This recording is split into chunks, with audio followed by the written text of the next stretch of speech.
Hi, I'm Hal Werner, and you're listening to Ideas with Flavor. It's a show about content and digital marketing and strategy. I'm Hal Werner, your host. I'm a content strategist and digital marketer, and I'm here with marketing technologist MichaelLamb. Hey, how's it going?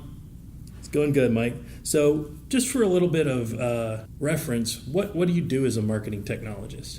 So, really, I try to bridge the gap between your everyday marketing activities and the IT background piece of it. So they're two very different worlds for a long time, but over the last few years they've been intersecting a great deal, getting to the point where CMOs are spending more money on technology than CIOs in companies because everybody's going after all the MarTech stack things that are out there. So it's really just about trying to bridge that gap between the two. I have an IT background, but also, look into the technologies or the graphics side and more into the creative side as well. So I try to pull those things together into one, so that everybody can, have the tools that they need to do the things they need to do. Bridging the gap between people and technology when it comes to marketing. Yes. Awesome. Well, speaking of marketing technology, a lot of the marketing technology companies that are out there today are actually relevant to the conversation we're going to have. So our topic for today is about the risks of building your brand on a personality. Now, lately, we've seen a lot of companies build successful brands, I think largely through thought leadership. This is especially true as we get into sort of this content marketing era, or as this content marketing era matures, and company owners, who are usually founders, are building audiences online through things like blogging, social media, and speaking engagements. So I guess one question to start with is, why do you think so many of these companies today are making headway in the sort of personality-led marketing model? Yeah, I think it comes from that grassroots of the entrepreneur spirit of having, you're the founder in these organizations and you're doing everything, right? You're doing the sales, the marketing, the finance, you're building teams, you're building the product.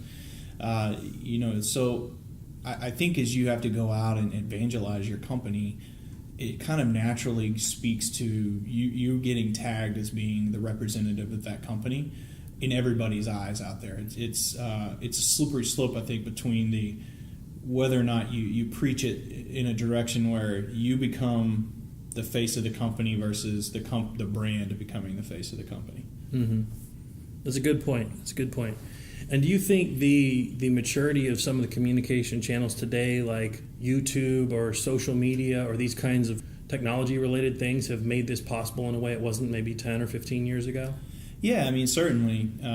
Just like with anybody that's out there outside of even this conversation, any of us can go on YouTube and create a personality, create a channel. Same in social media. You have the ability to just instantly spin it up and communicate with as many people as you can communicate with. Got it. So if you can build a brand, largely or in part on a personality, that's great, but let's be honest, nothing lasts forever. We've seen a lot of these companies rise, but it's been such a recent thing, like I said, the last 5 or 10 years, that by and large, most of them are still in place, right? But eventually these people are going to leave or do something else. So, let's talk a little bit about what happens to all that equity. Is there a way for a company to retain some of it? And let's look at that through the lens of 2 examples that have come up recently, where really well-known, at least in the marketing space, really well-known founders and personality-led companies have seen their founders leave. So the first of those is Joe Pulizzi of the Content Marketing Institute.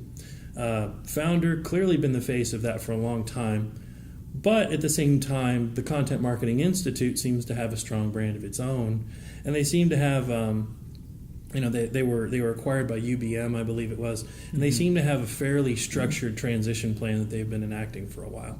So walk us through that a little bit and how that affects it. Sure. I'll be honest. I only know of Joe just through just kind of the outskirts of their branding and their interactions. They typically, from my perspective on the CMI world, it's always been about CMI as the brand and the content that they create.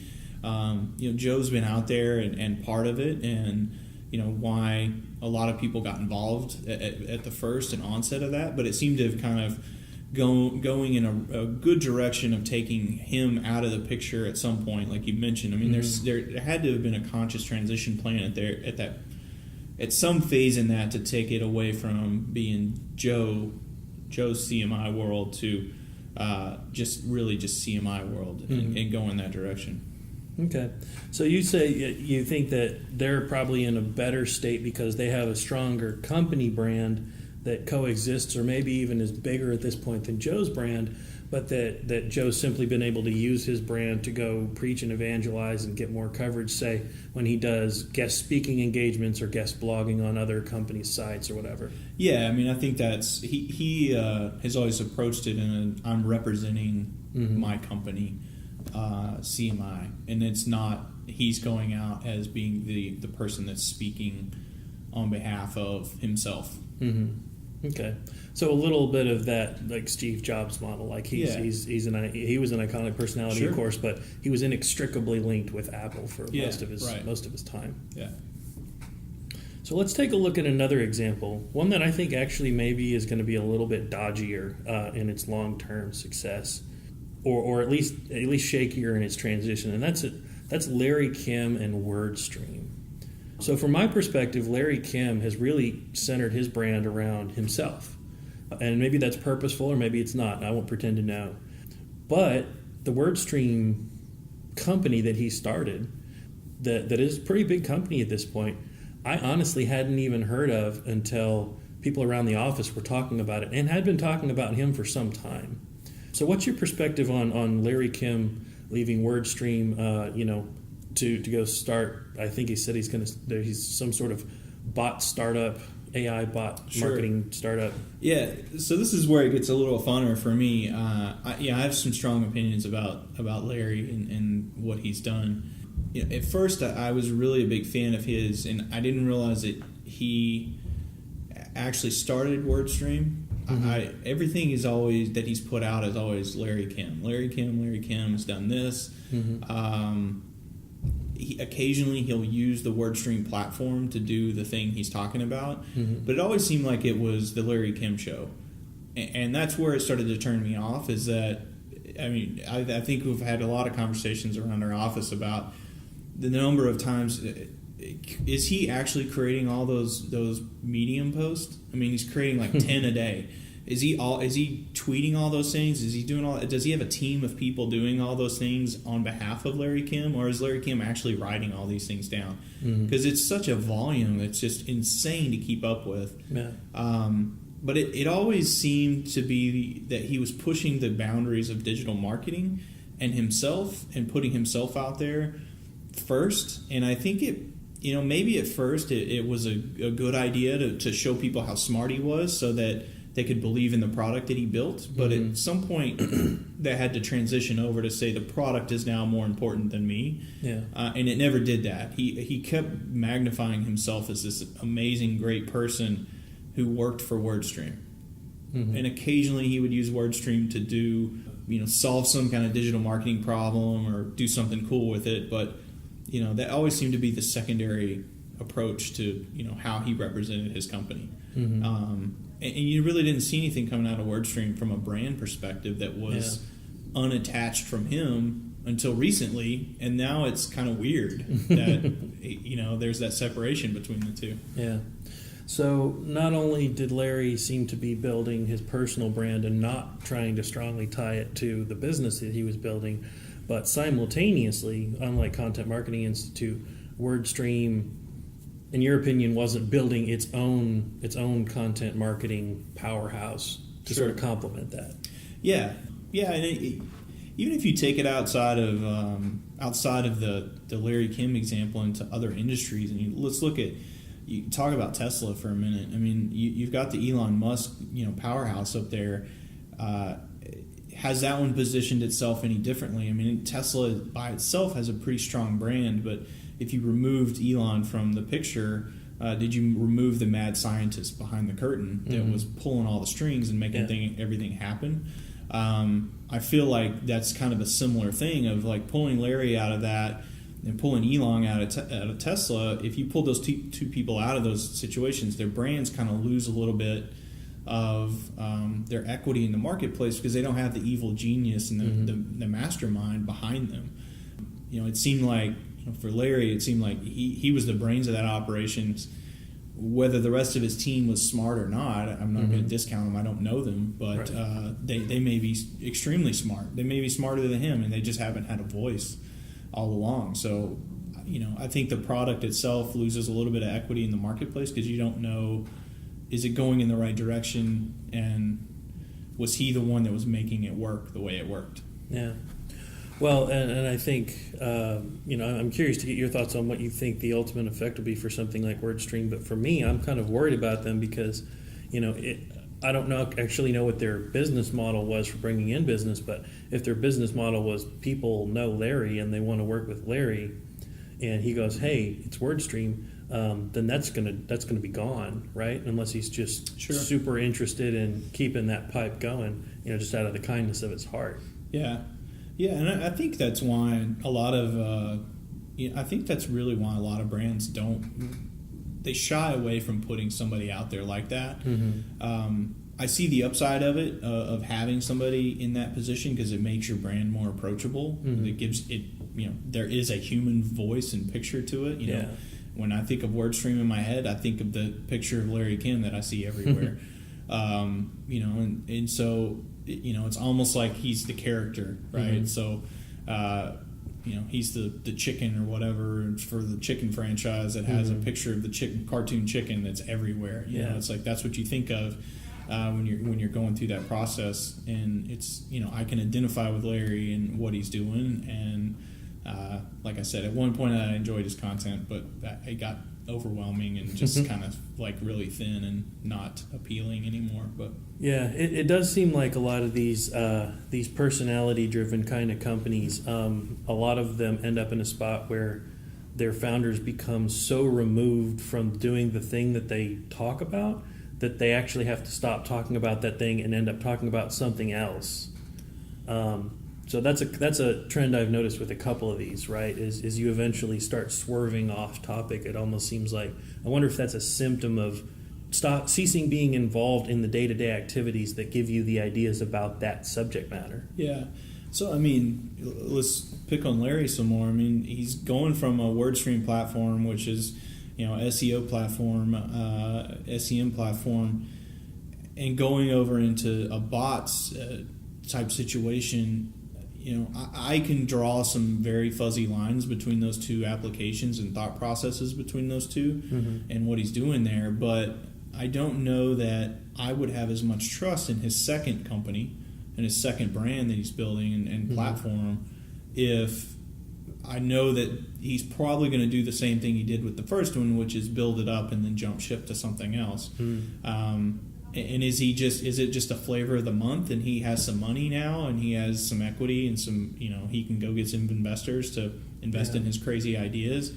That may have been his end goal, right? To go out and just start a whole bunch of companies. But this next company is not going to be his last one that he starts, and he's going to go build it and do something with it. And then there's going to be some other flavor of the month thing that comes out, some AI thing or whatever, VR or some other technology, and he's going to get excited about it and go jump into that ship. And it's like he's completely abandoned his roots, and he's left a pile of companies or activities along the way. So. Yeah, just before we jumped in here, I was reading up a little bit on his transition slightly, and he said something to the effect of the WordStream company is big, it's running, it's doing its thing, and then he wants to get back to his roots as a startup guy. So there may be some truth to that, right? It may be that every company he starts, he intends to leave once it gets to a certain point. Not only is that potentially leave the previous company in the lurch, but that may affect people's perception and interest in the new company. Right. Yeah, and maybe that's a cultural thing within within that Silicon Valley, folks. You're starting to see some of those investors. Originally, they were investing in those ideas and basically giving people, $100,000 to go start a company, and then they would just go party and have fun with that $100,000 and then be off to another adventure, with another crazy idea. Yeah. Maybe that comes out of that culture of people doing that startup and, the Gary V's of the world of grinding and just going through and like doing what you need to do. And if it doesn't work, leave it and go somewhere else, There doesn't seem to be any longevity planned into a lot of these startup companies like that. Yeah. Well, it's interesting because it sounds like depending on the approach, it can be really built on purpose or on accident to benefit the company, to benefit the personality, or to potentially benefit both. I'd argue that Joe Polizzi probably has a model where it's going to benefit both. I could see the Content Marketing Institute taking a little bit of a hit due to him going, but it seems otherwise fairly strong. And that might also have to do with the fact that there's a visible supporting cast of people who work for that company who also have their names and faces out there. So it's not like one person goes away and you've lost the entire face. It's more like a family, right? Maybe. Versus Larry, where I hope their business model is really self-perpetuating enough where they've got their current clients and they can take those out and go get more in that fashion. Sure. Yeah, you go back to your Apple example in there. You had Steve Jobs was the face of Apple for a while, but he started really pushing the products and the brand of Apple as being the forefront of that, and really kind of taking a step back.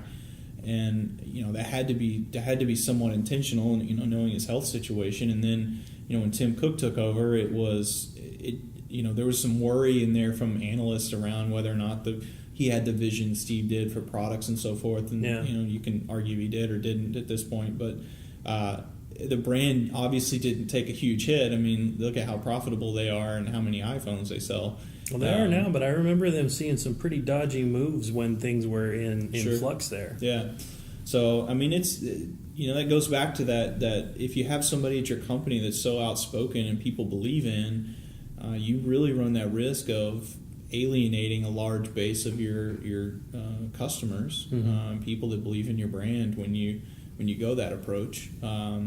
So it's interesting because you want that personality and you want that human connection there, and you want people to follow along with somebody that they identify with. It's that balancing that's going to be really hard. Yeah, it is. I do think that point that you just made is a salient one. I think a reason this is coming to it a lot is that people are easier to remember than companies. Sure. And with thousands or tens of thousands of just MarTech tools alone, remembering which one is which is nearly impossible. They've all got names that sound similar or cool or weird. And right. They've all got logos and bootstrap websites and things like that. But if you go, hey, I know Joe. I've seen his face. That's a person I can remember. Maybe that's the part of the reason that this is taking on so much more recently. This trend of personality-led stuff. Yeah, your point's super valid there. In the MarTech stack, just within the things that I'm managing, we probably have 100 different things that are application-based or web apps or plugins or whatever it might be. It doesn't necessarily have to be the thing that's covering the infrastructure of it, but maybe it does one little function here, and that's kind of the atmosphere now where we're buying a lot of like low dollar value technology that solves a very specific problem that integrates well with a whole bunch of other things. So you end up with 100 different things to solve 10 problems really well, whereas before that was different. So your point's valid of like, how do you remember who those things are and what those things are and who should be in the forefront of that. We can talk about Moz as an example. The only reason I knew about Moz as a platform was because of Rand Fishkin and his Whiteboard Fridays, and so he drugged me over to the Moz platform from his thought leadership perspective. But I don't feel like if he left Moz and they got rid of him, even though he was a founder. If they Moz is still Moz, it's still that nice like balance there. Good deal. So we know that a founder or personality-led type person leaving can, if you're publicly traded, it can affect your stock price. Sure. If you're doing funding, then it can affect your ability to raise funds. Yeah. We know that it can affect your ability to attract and retain business. Even if you are a current customer, if the brains behind the operation leaves, are you sticking around? Right. Maybe, maybe not. Depends on your faith Yeah. in all the other people that you've been working with. So potentially some high stakes there for personality-led companies. But there's kind of a devil's advocate point to it too. Is you go, oh well, what happens if your personality leaves? If you have a personality-led company, I was also thinking the other day of, well, is it better to not have a company at all? Because it might be the personality got you off the ground, and without it, you wouldn't have a company, Right. or it wouldn't have gotten to near the heights it did. So I guess at that point it becomes about whether you're the personality or the company, and how it nets out there. Sure. But is it better to have personalitied and lost than to have never personalitied at all? Yeah, the sea of personalities out there. I mean, you go on YouTube right now, and all the YouTubers out there trying to build their little personality brands, and that's what attracts people to them. I mean, you see all those guys. I mean, Casey Neistat's an example. I mean, he just has a personality. That's what he sold. Yeah. He has a company, and that may or may not have gotten him, his personality may or may not have gotten him his company start. But he hasn't abandoned the personality, and he's stuck that out there in front and said, this is what I want you to know me by, is the personality. Sure. And you kind of learn about his company here and there every once in a while, but it's never comes up in his personality channel where he talks about all his things, his skateboards and his sunglasses and stuff. The personality as competitive advantage seems to be a big deal in a very cluttered landscape today. Yeah, definitely. Good deal. Well, Mike, do you have any tips based on what we've talked about so far for companies that are trying to figure out that transition, who are worried about it, or maybe who are even in the middle of it based on what we've talked about? Yeah, I mean, it's with any problem, and we're going to call it a problem at this point. I mean, because if it gets out of hand, it will be a problem. I mean, I think you just have to acknowledge it. You have to sit down and look at what you're doing, and acknowledge which is more important. Right? Yeah. As your strategy of, is your brand more important? Is your logo more important than the guy MichaelLamb's personality, right? Yeah. And which is more important for the thing you're trying to do?